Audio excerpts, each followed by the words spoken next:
میرے عزیز جناب عیسیٰ علیہ السلام کا ایک فرمان رستے کھولتا ہے۔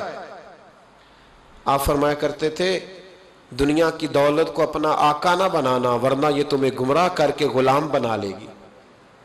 اسے کبھی بھی اپنا آقا، کچھ لوگوں کا دین ایمان سب کچھ معاذ اللہ دولت بن گئی، سب کچھ بے قدراں کچھ قدر نہ جاتی، کیتی خوب تسلی ہو۔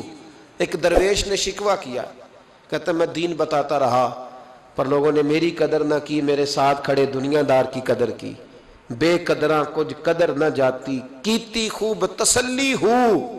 اے دنیا دار پجاری زر دے، کتیاں دے گل ٹلی ہو۔ بک بک روسن اکھیاں ویکھنا، ویکھ حویلی کلی ہو۔ تے کوچ نصیر اساں جدوں کیتی پہ جانی تھرتھلی ہو۔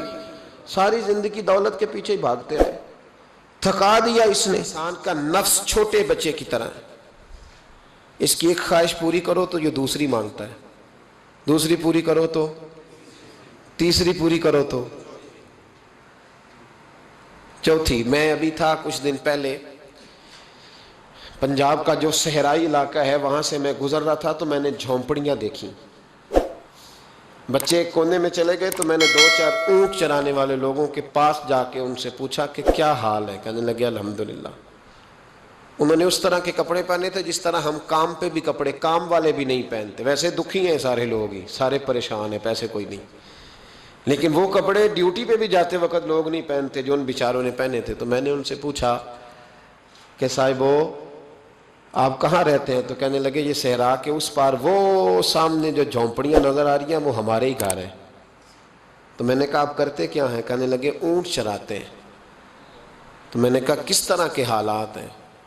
ریت سے بھرے ہوئے چہروں کے اندر سے آواز آئی اللہ کا بڑا شکر ہے، اللہ کا۔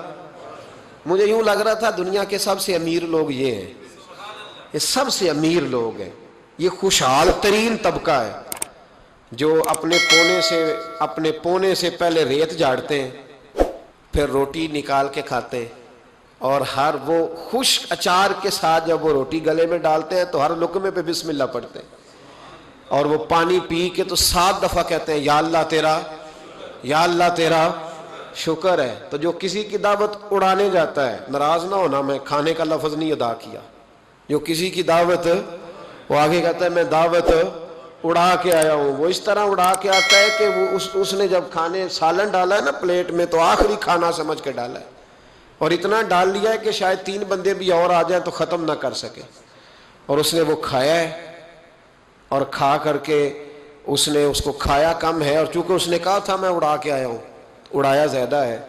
اب وہ جب باہر نکلا ہے تو کہتا ہے او ہو مسالے کوئی غلط تھے، اڑ گئی سینے، اس کو لفظ شکر ادا کرنے کی توفیق۔ تو پھر امیر کس کو کہتے ہو؟ امیر تو وہ ہوا نا کہ جس کو اللہ نے جو دیا اس پر اس نے اللہ کا شکر ادا کر لیا، وہ دنیا کا سب سے امیر شخص ہوا نا میرے بھائی۔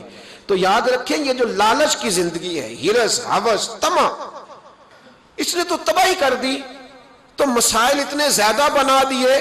کرپشن لالچ کی وجہ سے ہوتی ہے، ورنہ سرکاری ملازمین کی تنخواہ اس وقت ایسی نہیں ہے کہ جس میں گزارا نہ ہو سکے، ٹھیک ٹھاک گزارا ہوتا ہے۔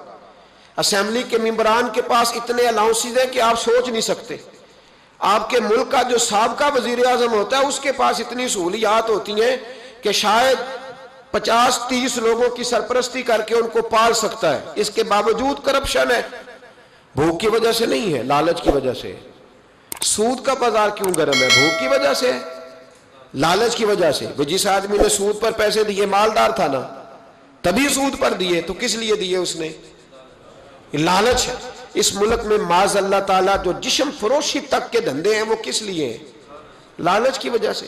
لالچ گناہ کا دروازہ کھولتا ہے، لالچ جھوٹ کا دروازہ کھولتا ہے، کرپشن کا دروازہ کھولتا ہے۔ لالچ جو ہوتا ہے وہ ہر گناہ کی جڑ بن جاتا ہے۔ لالچ نہیں کرے زندگی میں۔